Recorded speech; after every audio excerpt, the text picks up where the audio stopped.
What have been the experiences German congregations had with refugees? What are the opportunities and risks they see in getting involved? Searching for answers, my journey begins in southern Germany, in Ludwigsburg, a medium-sized town close to Stuttgart. Hans-Martin Brombach is the pastor of the Methodist congregation in Ludwigsburg. Within 2 weeks, his congregation opened up a cafe, offered German language courses, and collected clothing donations. In the neighborhood, the Methodists are meanwhile known as the Quick Starters. Within the 5 previous years, I haven't met as many people as in these days. So many conversations, people asking about our church, about our background. So many people here in our area who want to help their fellow man. That was incredible, and I wouldn't hesitate to do it again, just because of this experience. Nevertheless, it poses a challenge to keep up the energy for a longer period of time. And of course, there's also frustration. At 10 a.m. in the morning, there are 3 German teachers and 2 refugees wanting to learn some German. In the cafe, I get into conversation with Ali Faraz. The young man is from Pakistan. He responds cautiously when being asked about his journey to Germany, but he hopes to safely get his wife and daughter to join him. I want to know whether it is difficult for him as a Muslim to attend a Christian church. No, I have no problem in Deutschland with Christian people. They are very good people. I like this. I think this doesn't matter, I am Muslim and they are Christian. This Easter, people of Muslim origin attended our church service and joyfully celebrated together with us. That was an aha experience for the entire congregation. But does a congregation continuously manage to keep up its commitment?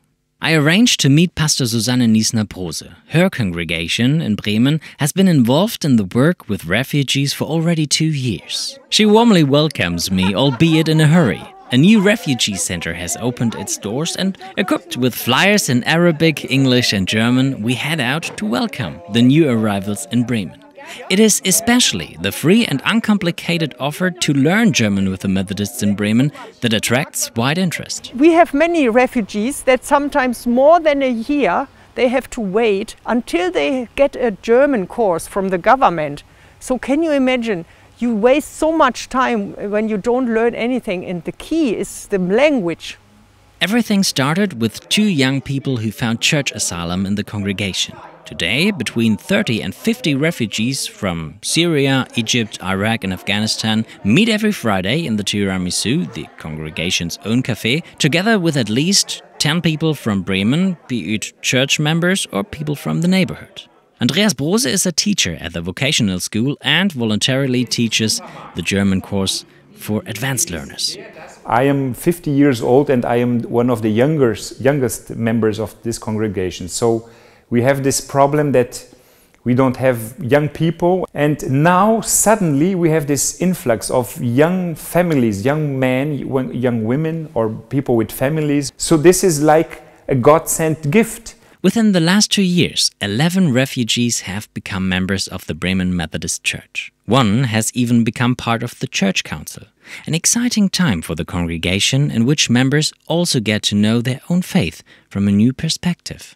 They don't know what it means to be Christian, so we have to explain it to them. Not just to talk about it, but to be Christian on a daily basis. So for our church, this is a challenge. It's not easy. But the result is that we are having more and more people that want to become members of our church.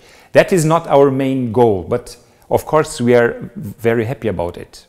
Once a month, the congregation arranges an excursion. When discovering sites and the German culture together, they communicate a lot, find similarities and break down existing barriers. The idea that a refugee is an ideal person and that he's a saint, this is ridiculous. They are human beings like us. They have problems. You can't generalize, like you can't say, how are Germans? You have nice Germans, you have difficult Germans, so, yeah. Unfortunately, not everyone sees it that way. Especially in Eastern Germany, we see a high amount of protest against refugees. In Chemnitz, a larger city in Eastern Germany, I get to know Uli Teuber.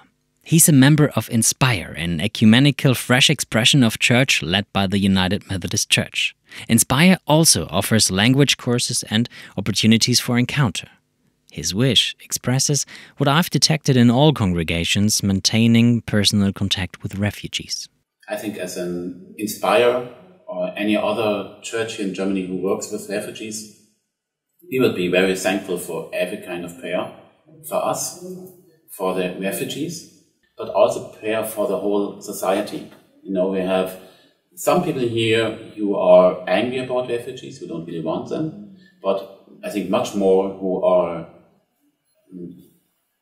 welcome them, who give us hospitality, and we need prayer that these voices be stronger than the other ones. In Chemnitz, I also get to know Emden Fayyad from Syria. He, once again, shows me that many fears vanish into thin air once we personally get to know refugees. Well, my first impression of Germany is like, it's not exactly an impression, it was like something that is challenging for me.